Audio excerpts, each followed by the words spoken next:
আজকের ভিডিওটি দেখার পর চাইলে আপনি নিজে সুন্দর একটা উপহার সাজাতে পারবেন। সৌদি ম্যাডামে কত লম্বা জুতা নিয়ে আসছে দেখছেন। আমি প্রথমে মনে করছিলাম জুতার উপরে মৌজা লাগাইল, কিন্তু না, এটা ডিজাইন এরকম। এটা কিন্তু কাপড়ের স্টেজ টানলে বড় হয়। এই জুতা জোড়া যে ব্যবহার করবো এই শীতে তার আর মৌজা ব্যবহার করা লাগতো না। যাই হোক, সৌদি ম্যাডামে আমার বলছে এটা সুন্দর করে একটা ডিজাইন করে দেওয়ার লাগা। ওনার কোনো ফুলের প্রয়োজন নাই। বলছিলাম যে পলিথিন পেপার দিয়ে এটারে রেপিং করে দিলাই, বলতেছেন না। তারপরে বললাম বক্সের ভিতরে জুতা দুই জোড়া রাখিয়া বক্সটারে রেপিং করে দিলাই, বললেন না। শেষমেশ ওনার কাছ থেকে জানতে চাইলাম আপনি কিভাবে গিফট দিতে চান। উনি বলতেছেন গিফটটা যাতে বাসে না, দেখা যায় না, বক্সের ভিতরে রাখলে তো বক্সের দাম বাড়ে যাবো। আবার উনি চাইতেছেন 20 থেকে 30 রিয়ালের মধ্যে এই জুতা জোড়া ডিজাইন করার জন্য। যাই হোক, আমি তো আসছি, সমস্যা কি। পরে কাস্টমারের আইডিয়া দিলাম আমার কাছে লিলিয়াম কাপড় আছে, আমি লিলিয়াম কাপড় দিয়ে যদি সুন্দর একটা ডিজাইন বানাই দিই তাহলে কি চলবো। উনি বলতেছে কি কি কালারের লিলিয়াম কাপড় আছে। আমি বললাম অনেক ধরনের আছে। তারপর বেগ বার করে ওনারে দিলাম। উনি এই আন্নাবি কালার মানে রেড কালারটা সিলেক্ট করছেন। যেহেতু জুতা দুইটা কালো, এদিকে লাল কাপড় দিয়ে মানাইবে, আশা করি ভালো। তাই ভাবলাম ভিডিওটি আমার প্রিয় ভিউয়ার্সদেরকে দেখার সুযোগ করে দেই। ওরা যদি কাউকে কোনো কিছু গিফট করতে চায় তাইলে আজকের এই ডিজাইনটি ব্যবহার করতে পারেন। মনে রাখবেন যদি উপহারটা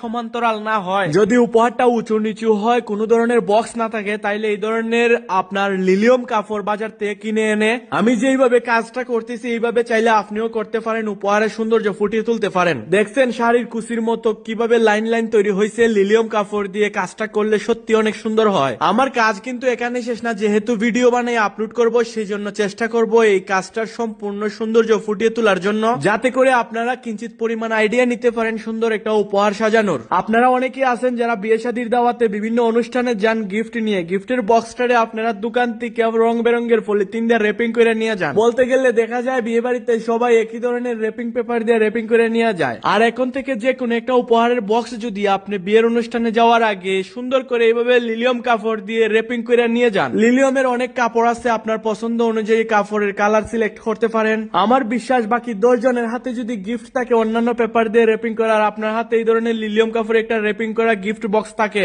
বাকি সবার নজর কিন্তু আপনার গিফটের প্রতি থাকবে যে এটার ভিতরে কি আছে। তো সুন্দর করে একটা রেপিং করে নিয়ে আসছে কাপড় দিয়া। তাই সবার থেকে আলাদা এবং ভিন্ন কিছু উপস্থাপনের চেষ্টা করুন। এই কাজগুলা হয়তো আগে কখনো ভিডিও বানিয়ে আপলোড করা হয় নাই, কারণ সবসময় ফুলের ভিডিও গুলাই আপলোড করি। তবে এই ধরনের কাজগুলো আমরা বছরের পর বছর করে আসতেছি। এবার দেখতে পারতেছেন আমার হাতে কাপড়ে একটা রোল তৈরি করছিলাম, তারপর আগের বক্সের উপরে কাটা অংশের মধ্যে সুন্দর করে এটা বসিয়ে দিলাম। আর আটা হিসাবে আমি সিলিকন গ্লু ব্যবহার করছি, কারণ কাপড়ের মধ্যে এটা খুব ভালোই আটকে থাকে। এই কাজগুলা সবচাইতে বেশি কোন সিজনে করি জানেন? এই কাজগুলা হচ্ছে আপনার দুইটা ঈদ আছে না বছরে, ওই ঈদের সময় প্রচুর পরিমাণে করতে হয়। এবার আপনাদের কাছে জানতে চাইবো আজকের উপহার সাজানোর আইডিয়াটা আপনাদের কাছে কেমন লাগছিল। 2 রিয়ালের কাপড় দিয়ে 30 রিয়ালের বিল নিতেছি, কাজটা তো একটু সুন্দর করতে হবে, তাই না? ভাবলাম আরেকটা